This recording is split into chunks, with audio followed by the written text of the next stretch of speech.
Hello everyone, welcome back to the R&J Fix channel. I'm R. And I'm Jay.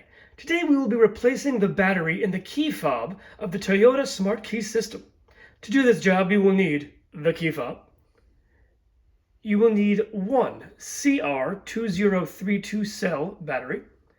And we recommend one mini probe for operation. To start the job, we're going to have to crack open the case of our key fob. Now to do that, we're going to rotate the key fob till we get to the backside where the key hook loop is. We're going to press this button right here. I don't know if you can see that clearly, but there's a button right here. We're going to press that away from the ring, which will release the emergency key. The emergency key then is used to separate the case. What we do is, if you can see inside, we're going to take this key and we're going to put it into this slot right here. And there's a slot right here where I'm pointing, if you can see that. We're going to put the key in that slot, give the key a twist, which separates the case. When the case is separated, we see the piece that has our battery in it.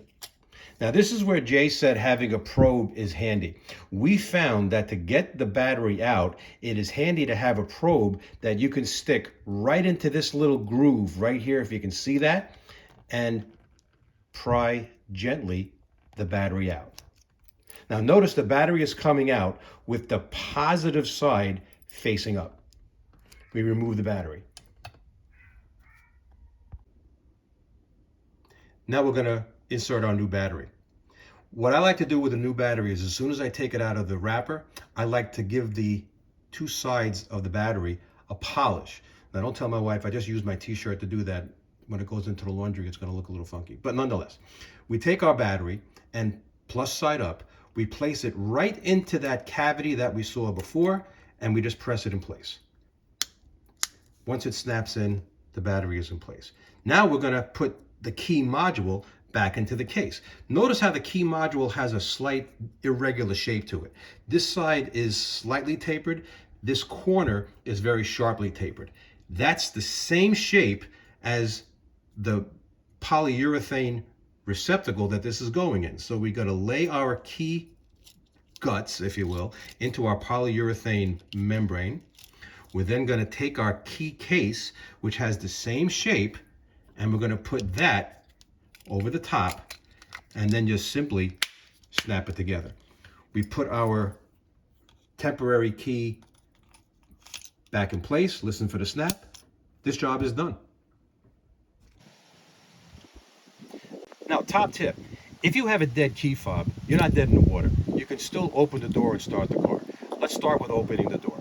We need to be at the driver's door. The driver's door is the only door in most cars that will still have one of the old style keyholes built into the door handle.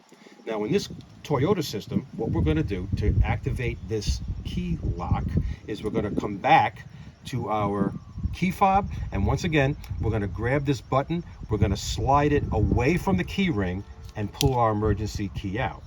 We're going to rotate our key so that the groove side, notice how there's a blank side and a groove side, the groove side is facing forward. We then take that key and we insert it into the keyhole in the door. Now, if you listen, when I twist this, you hear how the door is locking and unlocking. It's working the old-fashioned way without power locks. And that's all it takes. Now, additionally, you can also start the vehicle with a dead key fob. In order to do that, we're going to come over to the ignition button. We're going to press that. Now, watch what happens on our dashboard. We're getting a message that says to press the brake pedal and touch the power switch with the key. So we're going to do that. We're going to push the brake pedal. I'm then coming over to the power switch. I'm taking my dead key fob, and trust me, gang, this is a dead key fob, and I'm holding it near the power switch. If we take a look at our dashboard, we see how it actually woke up. And now it's telling us to press the brake pedal and push the power switch to start. I'm going to reach down to the power switch again. I'm going to press that. And notice how the car started. This is a hybrid. So what you see is the dashboard says ready and the EV light is on, so it's in hybrid mode. If we give the car a second, she'll probably start the ignition as well. But that's all it takes to start the car. There it goes, it just started. So we see that we can, with a dead key fob, open the door, unlock it, and start the vehicle. All right, guys, that was an easy one today. Thank you so much for coming with us.